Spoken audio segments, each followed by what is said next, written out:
What do you do when you live on a small island and a hurricane is bearing down on your island?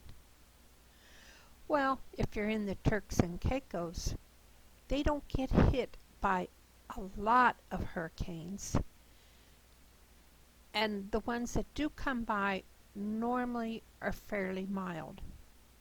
The residents go inland to concrete structures and will wait out the storm. Now, if it's a more powerful storm, they will leave the island and go someplace that isn't going to get struck by the hurricane.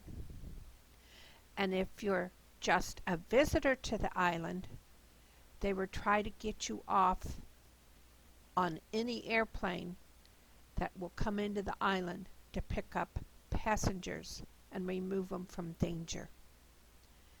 And as you can see, there's no guarantee, even if you go to a stronger facility, that it's going to survive. It just depends on the luck of the draw.